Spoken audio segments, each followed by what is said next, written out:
Welcome to In a Nutshell, the podcast dedicated to all things agricultural consulting. I'm Dylan Brush here with soil genius and ag consultant Bill Brush, and we're delighted to accompany you on this journey where we break down the different aspects of agricultural consulting. In each episode, we'll dive into the realm of agriculture through the eyes of Bill Brush, where consultants like Bill play a vital role in empowering farmers, agribusiness, and agricultural organizations. If you're passionate about agriculture, problem solving, and enjoy a little bit of detective work, this podcast is tailor-made for you. On today's episode of Agriculture in a Nutshell, we're going to dive into the deep well of nitrogen. Thank you, Dylan. Yeah, nitrogen. It's how do I want to say this? It's the most used, meaning by pounds, the most pounds of any nutrient applied, the most misused fertilizer of all the fertilizers we apply. It's the one that just can't be duplicated. It has to be applied every year for good crop production. So there's a lot to talk about on nitrogen. I think you're going to find this is going to roll to 2 podcasts, but we're going to start talking about nitrogen today and finish up on our next podcast. But I really want to focus in. It's really critical, and that's why I've set a lot of these podcasts up in an order, because I'll start by saying the first thing I want you to know about nitrogen. There's a lot of people that will tell you that your nitrogen efficiency is 70%, 60%, 80%, whatever it is. And I'll tell you most always that reason is not because you're not efficient. It's because you don't have the proper soil structure, that mixture of air and water that we just got through describing on calcium magnesium. You can get your nitrogen up to 90% and sometimes above efficiency, meaning I put on 100 pounds, I can get 90 of that into the plant by making sure the soil structure is correct. Over my career, many times we started by people over applying 2x what was needed, but it was again not how many pounds they applied, it was how many pounds got in to their crop. Without the proper soil structure, without the proper biological activity, and without the proper amount of air and water in your soils, you will not be effective getting nitrogen into the plant. Nitrogen, the reason that is the case, is it'll form nitrate over a period of time, slower in the wintertime, but more rapidly in the summertime. In just a few days, it'll go from an ammonium-based nitrogen to and we'll talk a lot about ammonium and nitrate and the differences between them in these 2 podcasts. But once it changes to nitrate, it moves rapidly. It's a single negative. It doesn't hang on to a lot of things, and it moves straight through the soil profile. In addition to that, if you're not careful, for every pound of excess nitrate nitrogen that moves through the soil profile, you're probably going to pull out 1 pound of soluble calcium. So it's a double whammy.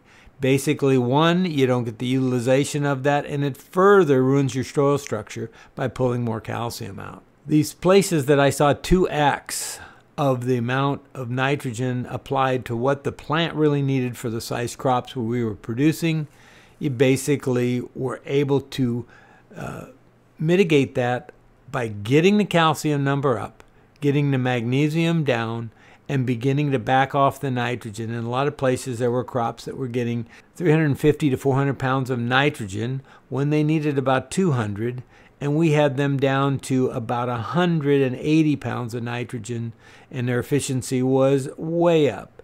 At the worst, we saw nitrogen efficiency down at 50%, in some cases lower, meaning for every pound we put on, only half of it got into the plant. So you can see the efficiency is really what you got to work on for nitrogen, and there's so many reasons that we need that. We're able to keep those nitrogen levels at the usable rate and that the ability to get them into the plant if we can keep our soil structure. That's why calcium magnesium, I wanted that podcast to really resonate with you, because it is basically the essence of making everything work is to get your soil to work for you, and that's that mixture primarily of calcium magnesium in the right ratios of 68% calcium and 12% magnesium to make these things work for you. So we talked about, a little bit about nitrogen efficiency. Well, why is that so important? To be honest with you, well, the first things, I don't think anybody likes to spend money when they don't get anything out of it.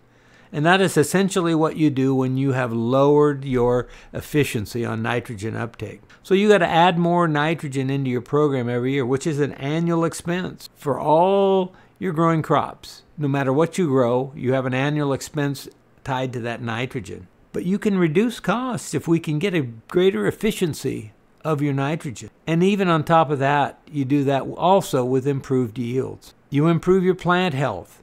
Too much nitrogen or too much nitrate nitrogen in your plants can cause poor plant health, and basically several disease mechanisms and several insect pressures increase as we have too much nitrogen into that plant. And from an environmental situation, we need to protect our groundwater, not only just for us, but for generations to follow. So if you're applying too much nitrogen and it's blowing past the root zone because it's not able to be taken up, it eventually will find its way down to the groundwater. And really, as a sustainability effort, is to keep us both environmentally friendly, but also keeping our costs down to maintain our own sustainability so that we keep our costs at a level that we can fulfill the number one issue of sustainability, which is farming for a profit. So what affects nitrogen efficiency? You know, I talked a lot about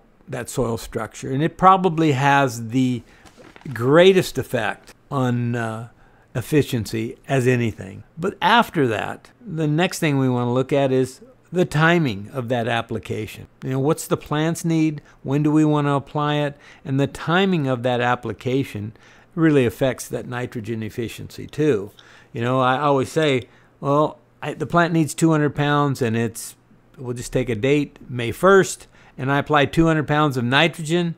Well, it's not going to be there for the growing season. It's going to be there for a while, and then it's going to basically leach and get out of the soil profile or out of the root zone, and not much of it will be used then. So it's the timing of the application to make sure that it's available when the plant needs it.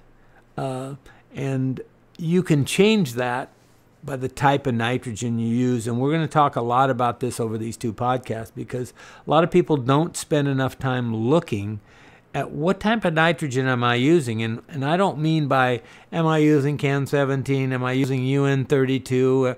What is the form of nitrogen? Meaning the two forms that plants can utilize and pick up is ammonium, which is an NH4, and it's positively charged, and nitrate, NO3, which is negatively charged. One is the oxidation of nitrogen, the other is the reduction. Really simply, oxidation means adding nitrogen. Reducing it means adding hydrogen back to the nitrogen. Now Bill's going to get into talking about which types of nitrogen you should use. Okay, so what type do you use? Well, because of their charges, that's why a nitrate nitrogen with a negative charge can't be held on the soil colloid, so immediately it's going to move through the soil profile, and it moves relatively rapidly too. I've seen you see studies that have showed it just, you know, with 4 to 5 inches of water applied to the soil with nitrate on the top, it'll drive itself down to 8 or 9, 10 inches, which effectively is out of your aerobic zone, which is the best portion of your soil to pick up nitrogen. The other side of that nitrogen equation is ammonium. NH4, positive. So it has some attraction to your soil colloid, and by having some attraction, it stays around longer. So what happens if I apply nitrate in the rainy part of the year? I'm not going to get much utilization. Soil gets saturated from the rainfall. Nitrogen moves right through that. Nitrate nitrogen moves right through the soil profile, and I get little or no use out of it. As opposed to ammonium, if I lay it down and I have lots of rainfall on it, it doesn't leach. Again, those UC studies will tell you that ammonium will tie up in that first top ½ inch of soil and stay there through a pretty good volume of water moving through. So if I'm in the rainy season, which one would I want to use? I would want to use the nitrogen that has the greatest opportunity to hang around the longest. And nitrate, when we really need vegetative growth, which is what it really shines on, we want to do that in the spring and summer when we have control of our irrigation, so we can apply it so we have the best utilization of it. at those periods of time. The total number of units that you apply of nitrogen can make a huge effect too. It's just like I said, this plant needs 200 pounds of nitrogen. I've seen this happen for years and years where we'll see a guy go out there and he'll put a starter on with his corn. Corn comes up, gets up to a certain point, he's ready to irrigate it. Maybe that corn is a foot, 12 to 18 inches tall, and he'll shank the rest of the nitrogen he needs for the rest of the season. And it might be 100, 150 units. Well, the thing that he doesn't see is how much of that he's going to lose going through the ground. And a lot of times this nitrogen is applied because there's runoff of that. You know, they furrow irrigate and that water runs down. And they know that nitrogen, if I'm applying it during my irrigation, is going to be going out. But they're losing more nitrogen actually, just they don't see it going through where they shank it in. So what you want to keep your nitrogen applications down to 40 to a maximum of 50 pounds per application. And if you can do that, you will have a greater opportunity of realizing the better part of nitrogen efficiency, where you're getting an uptake of it over a long period of time, and it's there for that plant when it really needs it. You also make sure that you've got to get water, and this harks back to soil structure. When you have standing water on soil, your nitrogen that's laying there will denitrify. And what I mean by denitrifying is it'll actually go back to where it came from, which is back to the atmosphere. I think most of us in biology or learned about our atmosphere, and that 78% of our atmosphere is composed of, guess what? Nitrogen, N2.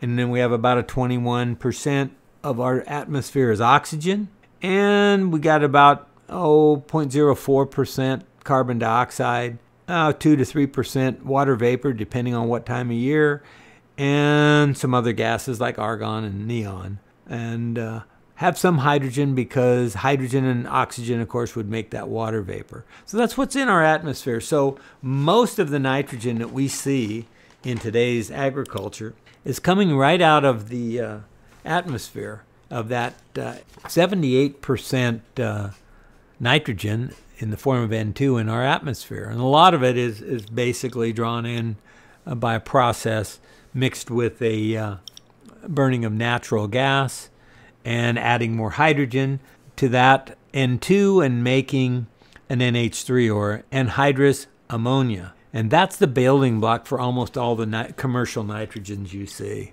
That anhydrous ammonia is great because it's a high percentage of nitrogen at 82%. And so it's easy to transfer.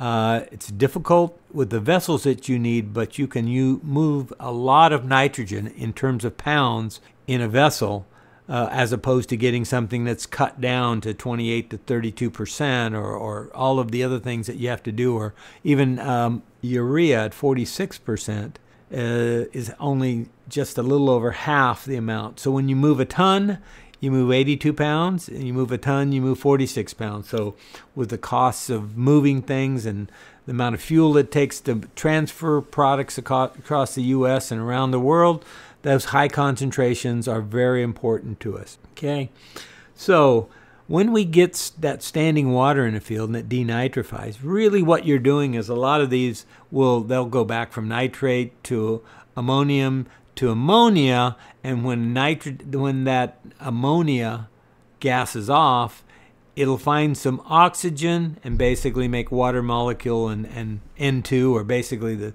standard stable portion of nitrogen in the atmosphere, and it's just going back to where it came from. So you will lose your nitrogen if you've got a lot of standing water and you are applying nitrogen. Total amount of carbon that you have in your soil also helps too, because it can hang on to the nitrogen that you have in your soil. And if you have a low carbon material, you have more opportunity because you don't have a place for ammonium to hang on to. Nitrate is going to leach through that area. The carbon material can also hold your water a little longer, which will have less standing water. So there's a ton of association between a carbon material and that standing water in your field, and preventing it and keeping your soil structure so that you get good aeration and get that proper mixture of water and air to get nutrients flowing back. Now Bill's going to talk a little bit about the importance of managing the pH in and around the roots in your soil. And the other thing about nitrogen efficiency is everybody rants and raves about pH of my soil, my pH of my soil. And in terms of nutrient uptake, that's not nearly as important as what's the pH right around the roots, the portion we call the rhizosphere, where you have the transfer of water and nutrients passing along that gradient and going into the plant. And plants don't accept charge, so if we send something in positive, we release something else out of the roots positive to maintain a neutral charge. If we take something in negative, we have to release something that's negative. And so when we do this around the roots, around the rhizosphere, one of the things that's important is when ammonium goes in, it basically has to have a positive charge go out, come back out of the roots and basically release and form a root, what we call root exudates. Those root exudates basically are, a lot of them obviously are liquid and they're basically water-based. So what you get in your root exudates primarily is a hydrogen atom coming out, which is positively charged, and an ammonium going in. And guess what? You create hydrogen right around the edge of the root, which is, by definition, the presence of hydrogen causing acidity. Doesn't last long, but it gives you a temporary acidity that can help in the uptake of a lot of things temporarily. It's just a moment in time, and then it basically balances out to neutral. Conversely, on the opposite side, if you're taking in nitrate nitrogen, you're taking in a negative, you have to give off a negative charge, and that usually will be in those root exudates in the form of hydroxyl, or OH, which is negatively charged. If you think about the hydrogen and the hydroxyl and put them together, what do you have? You have a water molecule. And that's what's creating your root exudates going out, creating a basic form when you take in nitrate, but creating an acidic form when you take in ammonium.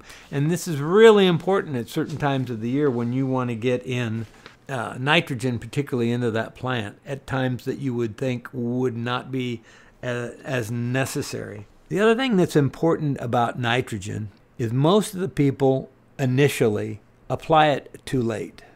What do I mean by too late? If I need that nitrogen in my tips of my growing plant, this is particularly important for, say, tree crops. When I apply fertilizer to the soil and it gets assimilated into the plant through the roots, it takes up to 45 days. I like to use a number of about 30 days. We probably start to see some of that nitrogen getting up to the level where it's going to do something for us in 30 days. So if I'm looking at my plant and I want to apply nitrogen and it needs nitrogen, I'm 30 days late because it's not going to get there for 30 days. So we always have to know the functions of the plant, when it needs and demands that nitrogen, and then prescribe a program that has an adequate amount of nitrogen into that plant at that proper time. Conversely, at the end, when I make my last application, I have to also understand that at the end of 30 days, that's when it's going to express itself. 30 to 45 days later, it's going to express itself. So I could be getting nitrogen into that plant, wanting it to grow at a time when I really want it to senesce and basically get ready to get my crop down and ready for harvest. So understanding how nitrogen works. Now, of course, if I've got a corn plant that's fully mature, probably looking more like 14 days, maybe 20, but somewhere in that 15 to 20 days to get to the top where, of the tassel, if that's where I want it to go. Maybe 10 to 14 days to get to where the ear is of corn is there. Just think about the size of the plant. If I'm looking at something that's smaller in stature, like a grapevine, probably looking at 2 weeks, maybe 2+. If I'm looking at grass, I'm probably looking at just a couple of days. It doesn't have far to move, and so that movement is hydraulically, so it has to be photosynthesized to basically pull that water up from the roots and lose water and be able to take in carbon dioxide, do photosynthesis, and release water vapor back. And that's what creates this hydrolysis, the hydraulics that make water move from soil roots to the growing parts. Now Bill's going to get into talking about ammonium fertilizer. So after understanding a little bit about how important nitrogen is, the type of nitrogen we use, I'm going to talk a little bit more about one specific one before I maybe wrap up this first part of this podcast. And then we're going to talk about ammonium fertilizer. You know, it's in the chemistry form, it's NH4+.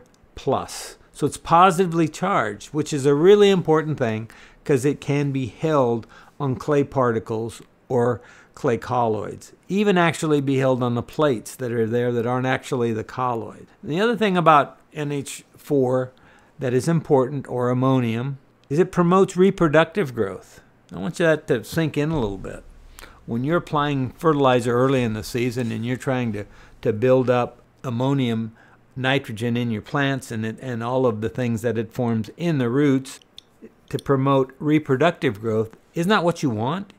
You know, if you're growing something reproductively, and I'll talk more about what you want to do if you're looking at nitrate, but that's a really good starter nitrogen to use. It's available, it creates acidity early, which can also lead to maybe some uptake of some minor nutrients, you know, your micros that are there, but like to be for the most part, like to be taken up in the acidic conditions. It might be able to get a little bit more early, get things working a little bit faster for you. And then the other thing about forming that compounds down there and doing reproductive growth is it doesn't leach. So we have the ability to throw that nitrogen out there when in colder temperatures and still have it taken up by the plant, you know, and conversely, nitrate doesn't like to be taken up in the cooler temperatures. So because of that, you know, it's the proper one to apply in the under cooler temperatures, early in the spring, even into late winter. You can apply it in case you can't get back onto it. Say you could apply an ammonium sulfate dry and lay it out there for a month before you really need it, with no real worries that you're going to lose it. And the other great thing about ammonium is you don't lose it at all. Basically what it does, once it's taken into the plant, if it supplies all of the plant's need for the reproductive capabilities, it'll return back down to the roots. After it's been to the top of your plants, it'll go back to the roots and be converted back to those components of nitrate nitrogen, and then go back up and supply more vegetative role. As opposed to nitrate, it's use or lose. It either gets in or it doesn't, and if it doesn't, it goes back through, and once it gets into the plant, it just goes to the growing tips, and that's it. And that's why sometimes excess nitrate can really show up in some plant health issues. Things that you need to worry about NH4 or ammonium is it can be toxic in high amounts, particularly if you concentrate it. You know, if you want to hurt a young growing tree crop, get some ammonium sulfate real close to the roots and a band, not broadcast so much, but a band, and you're creating a real toxic effect of having too much ammonium. And basically you'll get ammonium toxicity, which will basically kill that plant. Another good thing, of course, about ammonium is early in the year when there's not a lot of root activity, its assimilation into the plant and throughout the plant takes less energy out of the plant than nitrate does. Nitrate takes more energy to get into the plant than ammonium does. And because of that, when you have a slow starting plant in the spring, ammonium can really get in and do you a lot more good early on. And ammonium is really essential too for a lot of essential amino acids that form in the roots, and is really necessary for that. I think that's a good opening statement. And it gives you about a good almost half an hour of good quality of information here on nitrogen and our beginning. We're going to come back on our next podcast and bring you the other half of the nitrogen tale. For now, goodbye and thanks for listening. Thank you for another fantastic episode of Agriculture in a Nutshell, Bill. I'm sure many of our listeners very much so enjoyed listening to you talk about the first half of the nitrogen spiel that you were about to go on. The second half is soon to come, so be sure to stay tuned and leave a like, comment, and subscribe, and always stay curious.